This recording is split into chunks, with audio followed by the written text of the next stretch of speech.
Okay, so welcome back to another video. So here we have an improper integral over the real line, negative infinity to infinity, of 1 subtract cosine of x divided by x squared dx.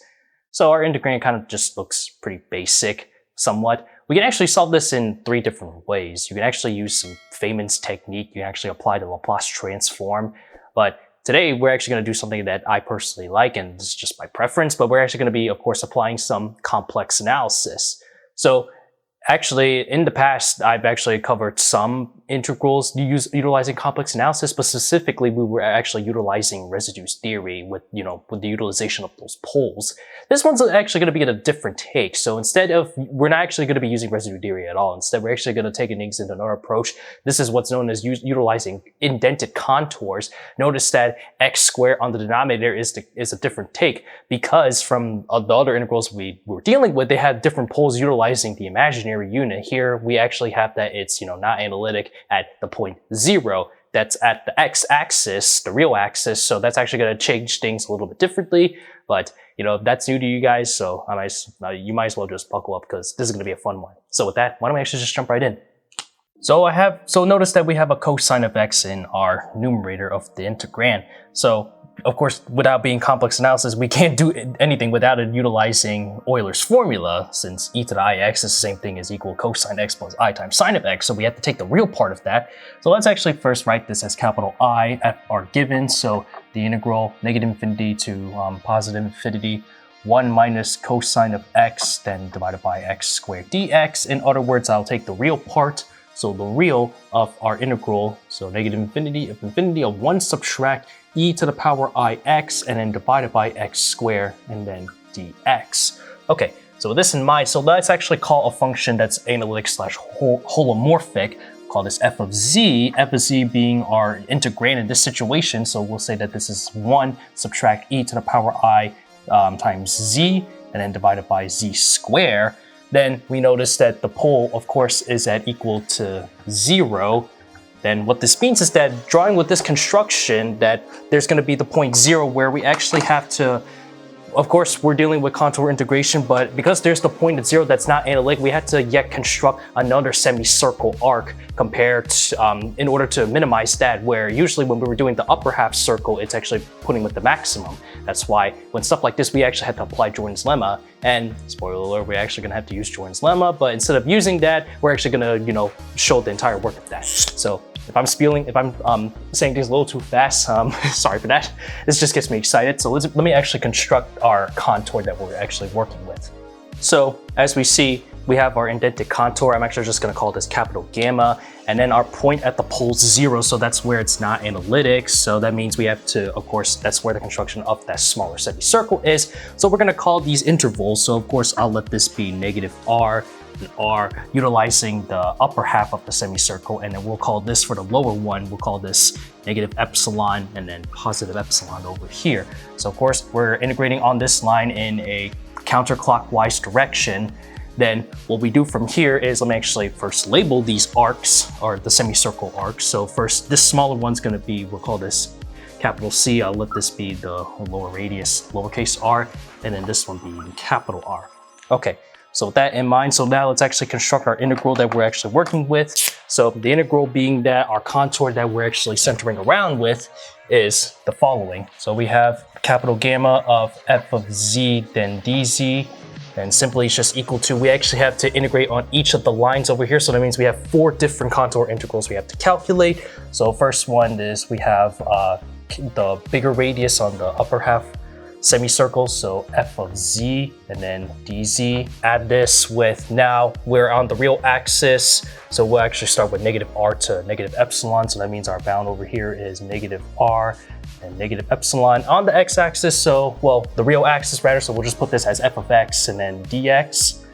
Add this with, now we're integrating on the smaller semicircle as it shrinks. So now we'll call this, so this is lowercase r of f of z and then dz. And then simply now just add this on the, integrating on epsilon to capital R. So that's our last one, epsilon, capital R of, now on the real axis again, so just f of x, then dx. So with this being in mind, so what does this equal to exactly? Well, we have that this is, the contour integral of capital gamma. And notice that, of course, this is a simply connected domain, and then this is a closed contour loop. So there's a theorem that specifically Cauchy's integral theorem that says that if you have a simply connected domain, we'll just call this D for example, then for any closed contour capital C, that means that this contour integral over here on the left-hand side is simply just going to equal just 0. So that has to mean that we're actually going to have to calculate each of these values, and then this whole thing is set to equal to 0. So we're going to at least, of course, do things one at a time, calculating these integrals, and that's the basic goal here. And keep in mind that, of course, that we're actually taking this as R, capital R approaches infinity, and then as it gets larger, and then epsilon as it gets smaller. So that means epsilon approaching 0. So with that in mind, let's actually now get into the actual fun part. If you're a little bit confused on what a simply connected domain means, that basically means you have a path connected domain where you can continuously shrink any simple closed curve into a point while still remaining on that domain. So with that utilization, that's actually the proof that utilized that definition for the Cauchy integral formula, or in other words, Cauchy's Courcade theorem. That's another way to put it. So now let's actually get into the fun part. So with this in mind, as mentioned, so we have f of x and for these two functions over here. So that means if I were to take its limit, so in other words, we have negative epsilon and then negative r of 1 minus e to the power ix. Well, rather, I can actually just write this as, let me first write that as f of x and then put that back in. So f of x, then dx, and simply that's just going to equal to negative infinity to 0 of 1 minus e to the power ix, and then x squared dx. Then another one we have is, of course, for this function, our epsilon to capital R. So that means, so epsilon r of f of x dx, simply as we take that limit, so that means that's just infinity to 0 to infinity of 1 minus e to the power ix, and then divided by x squared and dx. Then if I just take those sums together, then that means that's actually the goal of what we have here. So add together, and that's exactly what we have over there after we add these two functions. So at least that solves that part out. So what's left we have to integrate under those semicircle curves for capital C, capital R, and then CR over here. So let's actually first do the upper half of the semicircle, this arc over here, capital C of R. So to do this is where I mentioned that Jordan lemma was going to come in handy, but we're actually going to do the full evaluation to prove this. Usually what you do is you actually take the modulus of that entire integral and then utilize the triangle inequality to perform that entire thing out. So first, to put this out, write this out in full. Let me actually switch to a different marker for this. So now if I take the modulus of the integral over here, CR, then f of z, and then dz, then we can create this inequality that I can actually take the absolute value of our function. So the integral CR of the absolute value of f of z and then dz. Then what we can do here is now let's actually define a parameterization for our capital R of the arc over here. So let R be z, set this equal to our radius, capital R, multiplied by e to the power I theta. And of course, with this being how our construction of our contour, we're actually going from between, so theta is in between 0 and pi. So then afterwards, after I applied the derivative over here, so that means that's just going to be equal to I, and then multiply with capital R, then to the power, then e times to the power I, and then theta, then afterwards d theta. In other words, that's the same thing written as, so equals I, and then times z, and then d theta. So we actually put in the substitution over here. So now over here, so we have our integral from 0 to pi of now the absolute value. So we actually just plug in that substitution over here. So now I have 1, then subtract e to the power I, and then now multiply with r, then e I theta. Okay, and then all this being divided by, so put in the z over here. You know, I can actually just do the substitute, but it's okay. I'm gonna write what I wrote in my notes. So e, and then so I, and then 2 times theta over here, and then put in your DC substitution over here. So I, and then r times e to the power I theta, close off that absolute value, and then we have d theta. So of course, with this being the case, we have some things that cancel out. So equals, so that means now we have the integral from 0 to pi, and then I have the modulus of I over here, and then now the modulus of 1 subtract e to the power I, and then times r, and then e to the power I theta over here. and then close that off, all being divided by, so r and then e times I theta, and then now d theta. And then to simply close it off, so equals, I'm gonna move this to this line over here. So if I take the modulus of this is basically just going to equal just r, and I'll factor out that r, so 1 divided by r outside that integral. And then now we're just left with, so 0 and then pi. Then the modulus of I is simply just gonna equal 1. So basically that just saves a lot of work from here, that we're now just left with the modulus of 1 subtract e to the power I and then times r and then e I theta, close that off, and then d theta. Okay, so this is where we're going to be utilizing the triangle inequality, which says that if I take the absolute value of a plus b is simply less than or equal to the absolute value of a plus the absolute value of b. So I'm going to use a different marker to actually, do another more of some scrap work.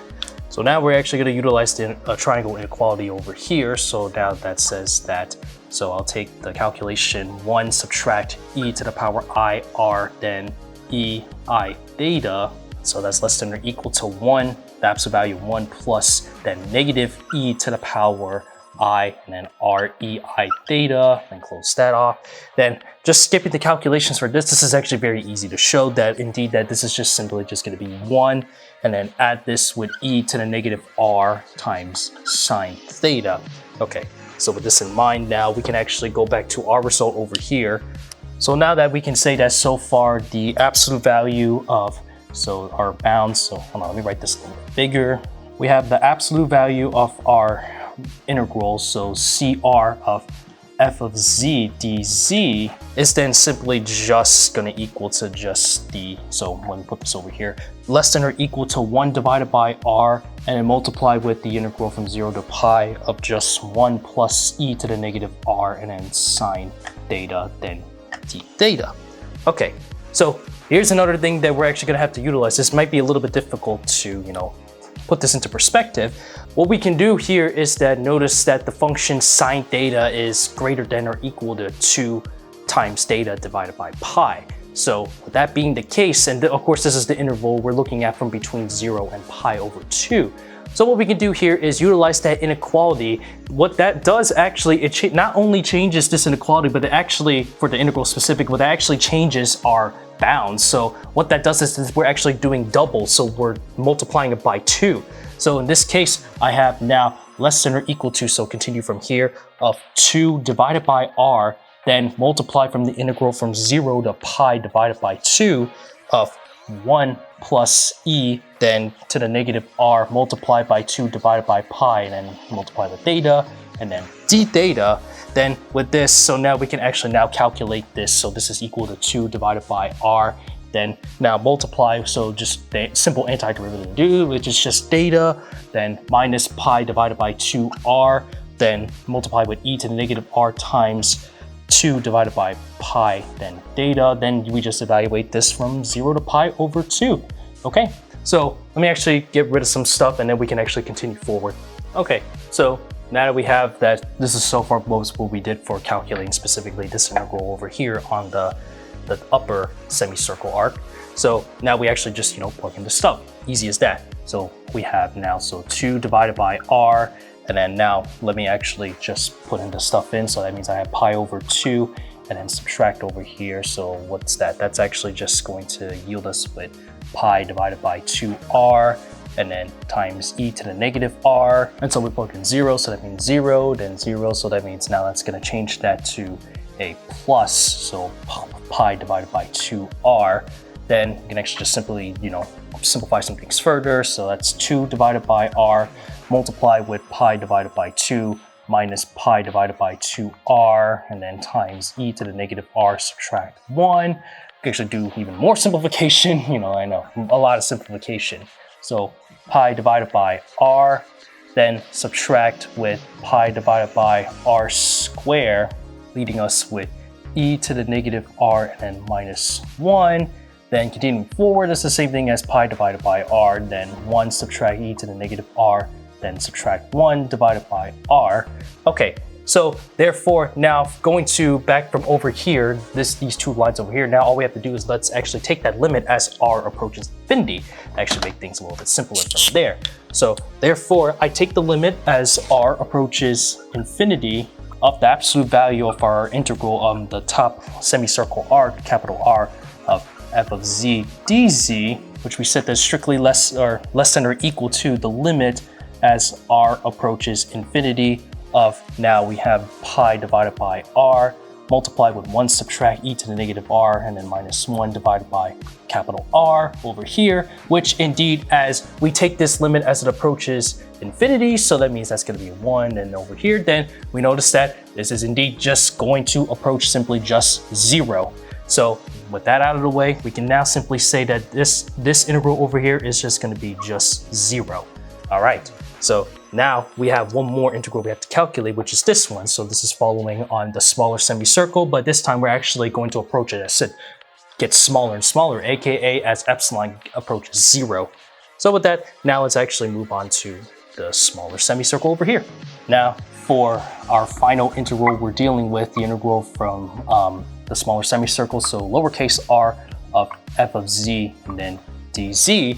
Let's actually define a parameterization for that smaller radius. So lowercase r, we'll let this be z is equal to e to the power, or rather epsilon multiplied by e to the power I and then pi minus theta. So again, this good parameterization shows that we're actually like shrinking the size of our smaller semicircle over here. So with that in case, then that means of course data is going to be in our bounds from 0 to pi. Then now we can actually just, do the u substitution and then differentiate both sides. So I have that dz is simply just going to equal to negative I then times epsilon e to the power I and then pi subtract theta, then d theta. Of course, that can be written as the same thing as just negative I times z and then times our d theta.